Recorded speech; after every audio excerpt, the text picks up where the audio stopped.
Bapak Ibu, saudara-saudara yang dikasihi Tuhan, opa oma yang saya kasihi, kita bersyukur hari ini kita bisa berjumpa lagi, sekalipun hanya melalui media online ya.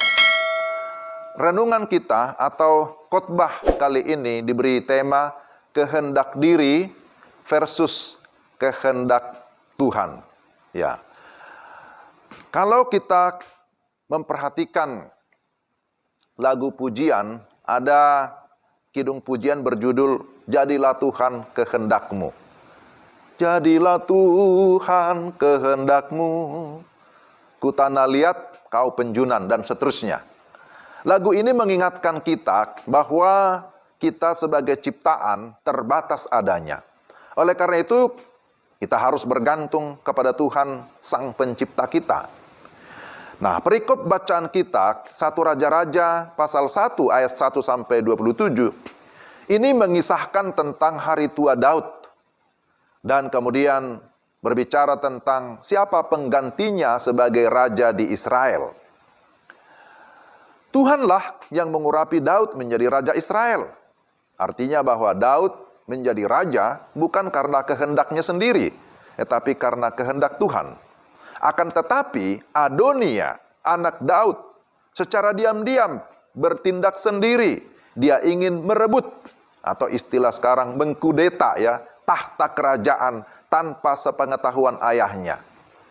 Bersyukur bahwa kemudian Allah mengutus Nabi Nathan untuk memberitahu Daud tentang rencana Adonia, sehingga kerajaan Israel selamat dari kudeta.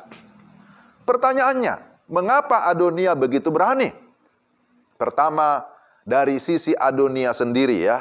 Kalau kita perhatikan dalam ayat yang kelima tadi dikatakan bahwa Adonia, anak Hagit itu meninggikan diri. Dia meninggikan diri dengan berkata, aku ini mau menjadi raja. Meninggikan diri artinya, dia menganggap dirinya layak menjadi raja. Menganggap dirinya pantas menjadi raja menurut ukuran manusia. Aku ini mau menjadi raja. Lalu apa yang dilakukannya? Di sini dikatakan ia melengkapi dirinya dengan kereta-kereta dan orang-orang berkuda serta bersepakat dengan beberapa orang yang mau membantu dia menjadi raja. Tentu ini adalah tindakan yang terlalu berani. Sayangnya keberaniannya didasarkan kepada kehendaknya sendiri, dan itu tentu bertentangan dengan kehendak Tuhan. Lalu yang kedua, dari sisi Daud. Daud sebagai orang tua, sebagai ayah. Di dalam ayat yang ke-6 disebutkan, selama hidup Adonia, ayahnya belum pernah menegur dia dengan ucapan, mengapa engkau berbuat begitu? Artinya bahwa Daud membiarkan Adonia bertindak sesuai dengan apa yang dia mau selama ini. Apakah karena Adonia yang tidak mau ditegur? Atau karena memang Daud yang kurang memberikan perhatian terhadap Adonia? Yang jelas bahwa akibatnya Adonia menjadi anak yang tidak menghormati ayahnya sendiri. Nah, ini juga menjadi catatan bagi saya, menjadi catatan bagi para orang tua. Supaya para orang tua mendidik anaknya dengan baik sesuai dengan kebenaran firman Tuhan. Bapak Ibu, opa oma yang terkasih dalam Tuhan, kita perhatikan bahwa dalam situasi yang demikian, Tuhan memberikan pertolongan kepada Daud melalui Nabi Nathan. Dia mengingatkan Batseba tentang sumpah Daud kepada Allah untuk mewariskan kerajaan Israel kepada anaknya, yaitu yang bernama Salomo. Itu tadi yang kita baca ayat 11 sampai 14. Dan akhirnya Batseba yang didukung oleh Nabi Nathan memberanikan diri menghadap Raja Daud dan menyampaikan semua apa yang sedang terjadi, apa yang sedang dilakukan oleh Adonia yang mau merebut tahta kerajaan yang dipimpin oleh ayahnya Daud pada masa itu. Pada akhirnya, ya secara singkat kisahnya kita bisa lihat di sini, Adonia tidak jadi menjadi raja, tetapi Salomo lah yang akhirnya diurapi menjadi raja, menggantikan ayahnya Daud sesuai dengan janji, sesuai dengan apa yang sudah dijanjikan sebelumnya oleh Daud. Otomatis bahwa Adonia pun gagal. Nah, saudara-saudara, opa oma, bapak ibu yang terkasih dalam Tuhan, mari kita menjalani hidup ini sesuai dengan kehendak Tuhan, bukan sesuai dengan kehendak kita masing-masing. Sebab mengandalkan diri sendiri pasti akan gagal. Yeremia pernah berkata, terkutuklah orang yang mengandalkan manusia, tetapi sebaliknya, diberkatilah orang yang mengandalkan Tuhan. Ini tentu adalah teguran yang sangat keras, bahwa kita tidak boleh mengandalkan manusia, kita hanya boleh mengandalkan Tuhan. Ini menjadi perhatian bagi saya, bagi kita sekalian.